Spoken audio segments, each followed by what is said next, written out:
በስመ አብ ወወልድ ወመንፈስ ቅዱስ አሐዱ አምላክ አሜን።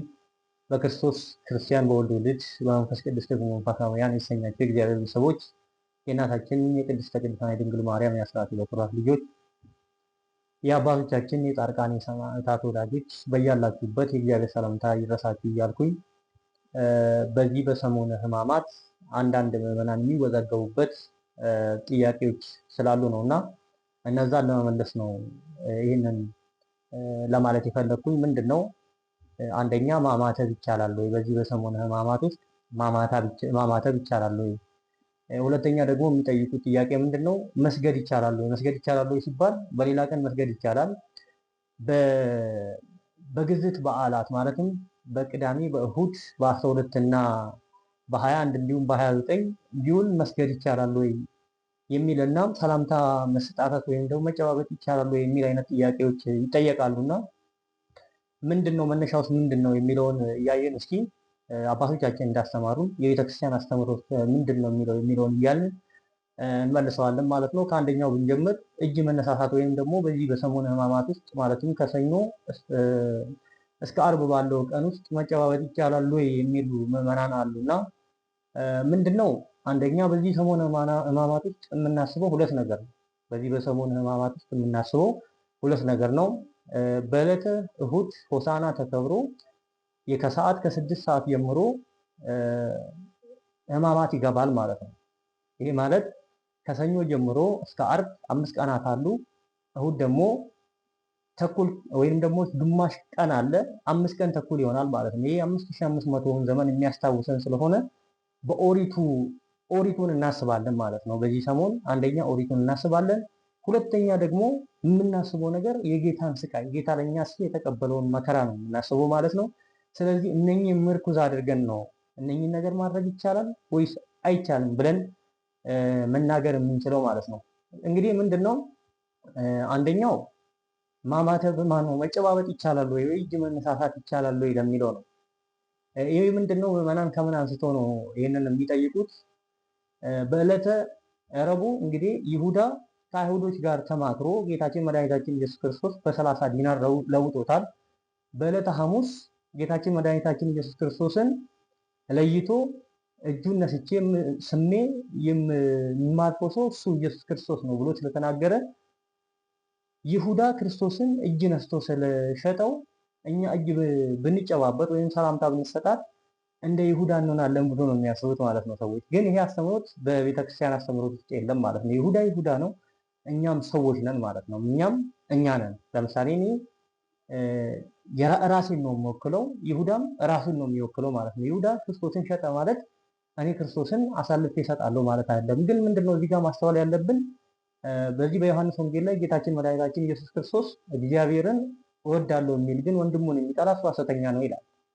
ቂም በቀል ይዘን ወንድማችን ላይ ክፉ ወንድሞቻችን ላይ እህቶቻችን ላይ ክፉ እያሰብን ሰላምታ ብንሰጥ ከይሁዳ የተሻለን አይደለም። እሺ፣ ስለዚህ እንግዲህ ምንድነው እዚህ ጋር ማስተዋል ያለብን ወንድማችንን አለመጥላት ነው ማለት ነው። እህቶቻችንን አለመጥላት ነው ማለት ነው። ምክንያቱም እያንዳንዱ ሰው የተፈጠረው በስላሴ አርአያ ነው፣ በስላሴ መልክ ነው የተፈጠረው ማለት ነው። ስለዚህ ወንድሞቻችን ላይ ቂም በቀልን ይዘን እንደ ይሁዳ ያለ ሰላምታ ለመስጠት እንጂ ብንሰጣጥ እንኳን ብዙ ችግር ያለው ነገር አይደለም ማለት ነው። ስለዚህ እዚች ጋር ማስተዋል ያለብን ጌታችን መድኃኒታችን ኢየሱስ ክርስቶስ ይሁዳን የሸጠው በዕለተ ሐሙስ ነው። እጁን ነስቶ የሸጠው ማለት ነው። ብንጠብቅ ራሱ ዕለተ ሐሙስን ነው ማለት ነው መጠበቅ ያለብን። ግን ደግሞ ያልጠበቀም ሰው መመጻደቅ የለበትም።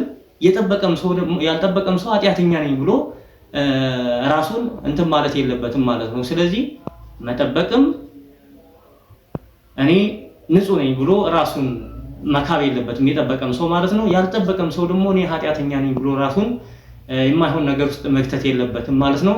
ይሄ ነው በአጭሩ ሰላምታ መስጣታት ላይ ያለው ነገር ይሄንን ይመስላል። ሁለተኛ ደግሞ በበዓላት ዕለት መስገድ ይቻላል ወይ? ማለትም ወር ገብቶ በ12 ወር ገብቶ በ21 ወር ገብቶ በ29 እነኚህ የግዝት በዓላት ናቸውና ቅዳሜ እንኳን ውስጥ አይገባም፣ እሁድም ውስጥ አይገባም። ቢኖሩ እንኳን መስገድ ይቻላል። ምክንያቱም የተሰቀለው መከራን እየተቀበለ ያለው ጌታችን መድኃኒታችን ኢየሱስ ክርስቶስ ነው ማለት ነው። ማነው እሱ? ጌታችን መድኃኒታችን ኢየሱስ ክርስቶስ ነው። በዓለ ስቅለት አይደለም የምናከብረው? ስቅለት ደግሞ ከ18ቱ ከጌታችን ከመድኃኒታችን ከኢየሱስ ክርስቶስ በዓላት መካከል አንዱ ነው። የጌታችን የኢየሱስ ክርስቶስን በዓል የሚበልጥ ለኛ ብሎ ነው መከራን የተቀበለው። የሞተው ለኛ ብሎ ነው፣ የተሰቀለው ለኛ ብሎ ነው፣ የተገረፈው ለኛ ብሎ ነው፣ በጥፊ የተመታው ለኛ ብሎ ነው። ሕማሙን እያሰብን የምንሰግድበት ስለሆነ ከጌታ የሚበልጥ አንድም ነገር ስለሌለ የጌታን በዓል ስለምናከብር ግዴታ መሰገድ አለበት ማለት ነው። ይሻራሉ ማለት ነው። ሌላ ቀርቶ ቅዳሜ ራሱ ቅዳም ስዑር ይባላል። ቅዳሜ ራሱ ይሰራበታል። በዚህኛው ከሕማማት ከአምስቱ ሕማማት ቀናት በኋላ ያለችው ቅዳሜ ራሱ ሽር ናት ማለት ነው። ለምንድን ነው ሽር የሆነችው? እሷንም በዚህ መልሰን ህዝቡ እንዲረዳት ማለት ነው። ምንድነው የሰው ልጅ የተፈጠረው በዕለተ ዓርብ ነው። ጌታችን መድኃኒታችን ኢየሱስ ክርስቶስም ደግሞ ሰውን ለማዳን የመጣው ካጠፋ በኋላ በዕለተ ዓርብ ነው ተሰቅሎ ያዳነው ማለት ነው። ዕለተ ዓርብ ላይ ከተሰቀለ በኋላ እመቤታችን ቅድስት ድንግል ማርያም እንዲሁም ሐዋርያት እያዘኑና እያለቀሱ እንባቸውን እያነቡ ነው ትንሳኤውን እየተጠባበቁ የነበረ ማለት ነው። ስለዚህ ሐዋርያት እያዘኑበት ድንግል ማርያም እያዘኑበት የቆየች ቀን ናትና ትሻራለች ማለት ነው። ቅዳሜ ራሱ ማለት ነው ቅዳም ስዑር ነው የምትባለው። ስዑር ማለት የተሻረች ማለት ነው። ይሰራበታል፣ ይሰገድባታል ማለት ነው። እሑድ ራሱ ማለት ነው። ስለዚህ በእነኚህ በዓላት በዕለተ ሚካኤል ቢውል፣ በድንግል ማርያም በዓል ላይ ቢውል፣ በ29 በዓላት ላይ ቢውል ይሰገድባቸዋል። ስለዚህ በዓላቱ ራሱ የሚከብሩት አልፈው ነው ማለት ነው። ከስቅለት በኋላ ነው በዓላቱ ራሱ የሚከብሩት፣ ከትንሣኤ በኋላ ነው የሚከብሩት እንጂ ከዛ ወዲህ አይከብሩም ማለት ነው። እዚች ጋር ግን አንድ መጨመር የምፈልገው ነገር አለ። ምንድነው? እኛ ምዕመናን በሰሞነ ሕማማት በተለየ መልኩ እንሰግዳለን። በቤተ ክርስቲያን መተን ማለት ነው እንሰግዳለን። በእርግጥ ስግደት ጌታ በአምልኮቱ በአምላክ በመሆኑ ቀናተኛ አምላክ ነው። ለኔላ አምላክ ብቻ ስገድ ብሎ የፈጠረን አምላክ ለሱ ብቻ እንድንሰግድ ነውና የሚፈልገው። ከኔ ከአምላክ በቀር ሌላ አታምልክ ብሎ ለሙሴም ሕግ ሲሰጠው ይሄንን ያመላክታል ማለት ነው። ስለዚህ አምልኮታችንን የምንገልጽበት ሴጣንን ደግሞ እግዚአብሔር ለኛ ድል ይነሳል ብለን የምንጠቀምበት አንዱ መሳሪያ ስግደት ነው። ወይ ስግደት ስንሰግድ ምን አይነት ትርጉም አለው የሚለውን አንድ ሁለት ትርጉም ልንገራችሁ እስኪ። አንድ ሁለት ትርጉም ብቻ ጊዜም በሌላ ትምህርት ስለምንማማር ስግደት አንደኛ የሰው ልጅ ጌታችን መድኃኒታችን ኢየሱስ ክርስቶስ ሰውን የፈጠረው ወይም ሥላሴ ሰውን የፈጠሩት ከመሬት ነው፣ ከአፈር ነው። ከሁለት ነገር የሰው ልጅ ተፈጥሯል። ሁለቱ ምንድነው? አንዱ ባህሪያተ ሥጋ የሚባሉ 4 ናቸው። ሁለተኛ ደግሞ ባህሪያተ ነፍስ የሚባሉ 3 ናቸው። ከባህሪያተ ሥጋ መካከል መሬት ወይንም ደግሞ አፈር ይገኝበታል ማለት ነው። እግዚአብሔር ሰውን ያበጃጀው ከአፈር ነው። ከአፈር አበጃጀው በገቢር እስትንፋሱን እፍ ብሎበት ነው ሰውን የፈጠረው። ስለዚህ የሰው ልጅ ስግደት ሲሰግድ ምንድነው? አንተ ከአፈር እኔን ፈጠርከኝ፣ የፍጥረት ሁሉ አክሊል አድርገህ ግን ከፍ ከፍ አድርገህ በገነት አኖርከኝ ሲል ከፍ እያለ ዝቅ እያለ እግዚአብሔርን ያመሰግንበታል ማለት ነው። ስለዚህ ስግደት ስንሰግድ አንድ አይነት ምስክርነት እንሰጣለን ማለት ነው። ሁለተኛ ሌላ ሚስጥር የሚሆነው ጌታችን መድኃኒታችን ኢየሱስ ክርስቶስ ብዙ ሚስጥር ቢኖረው ይሄን ልንገራችሁ። የሚገርመኝ ነገር እኔ በዕለተ ዓርብ ጌታችን መድኃኒታችን ኢየሱስ ክርስቶስ እኛ የምንቀበለውን መከራ ነው የተቀበለልን። የተመታው በጥፊ የተተፋበት፣ ሐሞት የጠጣው፣ የተቸነከረው፣ 6666 ጊዜ የተገረፈው፣ የሞተው የኛን ሕማም ነው የተቀበለው። የማንን? የኛን ሕማም።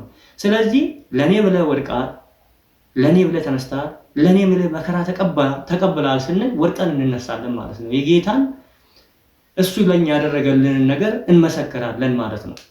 ሌላኛው በዚህ ሳምንት ምዕመናን የሚጠይቁት ጥያቄ ማማተብ ይቻላል ወይ? ማማተብ ይቻላል ወይ? በጣም የሚገርም ነገር ነው ይሄ። በዚህ ሳምንት ጸሎተ ፍታት ነው የሌለው። ጸሎተ ፍታት የለም። ካህናት መስቀላቸውን የሚያስቀምጡበት ምክንያት እግዚአብሔር ይፍታ ማለት አይችሉም። ምክንያቱም ኦሪትን እያሰብን ስላለን ማለት ነው። ምንን እያሰብን ስላለን? ኦሪትን እያሰብን ስላለን። ግን ጌታችን መድኃኒታችን ኢየሱስ ክርስቶስ እኮ እኛን ለማዳን ነው እየተሰቀለ የነበረው። በምን ላይ? መስቀል ላይ ማለት ነው። መስቀል ሁለት ትርጉም አለው። አንደኛ እንግዲህ መስቀል የሚያሳየን ትርጉሙ ምንድነው? መከራን ነው የሚያሳየው። መስቀል አንደኛ መከራን ነው የሚያሳየው፣ ማለትም የምንቀበለው መከራ ማለትም ክርስቶስ ራሱ የተቀበለው ብዙ መከራ ስላለ ያንን ያሳየናል። ሁለተኛ ደግሞ ጌታችን መድኃኒታችን ኢየሱስ ክርስቶስ ጠላትን እሱ ላይ ሆኖ ድል አድርጎልናል። ዲያብሎስን ድል አድርጎልናል። ስለዚህ ድል መንሻ ነው ማለት ነው መስቀል። ሁለተኛ ነገር ስናማትብ አንደኛ ዲያብሎስን ማባረሪያ ነው፣ ሰይጣንን የምናርቅበት ነው። ሁለተኛ ደግሞ እግዚአብሔር ከሰማይ ሰማያት ወርዶ በድንግል ማርያም ማፀን አድሮ ከግራ የነበሩትን ከሲኦል የነበሩትን ነፍሳት ወደ ገነት መመለሱን የምንመሰክርበት ነው። ስለዚህ እግዚአብሔርን እሱ ያደረገልን ነገር የምንመሰክርበት እስከሆነ ድረስ ሰይጣን ሁሌም ይፈተናል፣ እንደፈተነ ነው። ፈተና የማይቆም ነገር እስከሆነ ድረስ እኛም ደግሞ ከሱ ጋር መታገል እሱን ድል ለማድረግ መታገላችን ያለ ነገር ስለሆነ ማማተብ ማቆም የለብንም ማለት ነው። ሌላ ደግሞ ምግብ መባረክ ይቻላል ይላሉ። ሳትባርክ ከሰይጣን ጋር ነው የምትበላው። በጣም ነው የሚገርም እውነት ለመናገር ማለት ነው። ስለዚህ ሳንባርክ መብላት የለብንም። ሳይባረክ የቅዱሳን በረከት ሳያርበት የሚበላ ምን አይነት ምግብ ነው? ከሰይጣን የባረከውን ነገር ነው የምንበላው። ስለዚህ የማይከለከል ነገር ነው ማለት ነው። ሌላው እዚህ ጋር መጨመር የምፈልገው በእግር የሚሄዱ ሰዎች አሉ። ጥሩ ነው። የክርስቶስን መከራ ለማሰብ በእግር የሚሄዱ ሰዎች አሉ። አሁን እዚህ ጋር ከንቱ ውዳሴ እንዳይሆንብን፣ ትልቁ እግዚአብሔር የሚጠላው ነገር ከንቱ ውዳሴ ነው፣ መመጻደቅን። በእግር የሄዳችሁ ሰዎች ትክክል ነው፣ ጥሩ ነገር አድርጋችኋል፣ የክርስቶስን መከራ አስባችኋል። ግን በእግር ያልሄዱ ሰዎች ደግሞ ኃጢአተኞች ናቸው ማለት አይደለም። ትልቁ ነገር በልብ የክርስቶስን መከራ ማሰብ ነው። ስለዚህ በእግር ስለሄደ ግዴታ ሌላውን በእግር ሄድ ማለት የለበትም። በእግር ስለሄደ እኔ ጽድቅ ሰርቻለሁ ኃጢአተኛ ነው ማለት የለበትም። ጽድቅም የስራ ኃጢአተኛም ይሁን ሌላ የሚያውቀው እግዚአብሔር ነውና ከንቱ ውዳሴ እንዳይሆንብን እንዲህ አይነት ነገሮችን ማቆም አለብን። የቤተክርስቲያንም አስተምሮ አይደለም፣ ይህን ማስተካከል አለብን ማለት ነው። ይህንን ይመስላል። አትወዛገቡ። የአባቶችም ትምህርት መስማት ነው፣ የመምህራንን ትምህርት መስማት ነው። ወስብሐት ለእግዚአብሔር ወለወላዲቱ ድንግል ወለመስቀሉ ክብር። ሌላው እዚህ ጋር ልነግራችሁ የምፈልገው ይሄ ሰባቱ ሚዲያ የሚለው ዩቲዩብ ቻናላችን ነው።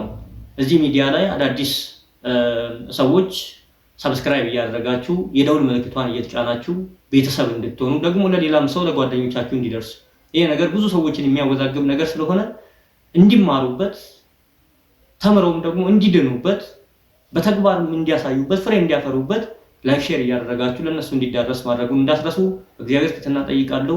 በሌላ ቪዲዮ እስክንገናኝ ድረስ ቸር ሰንብቱ። እግዚአብሔር ቸር ያሰንብተን።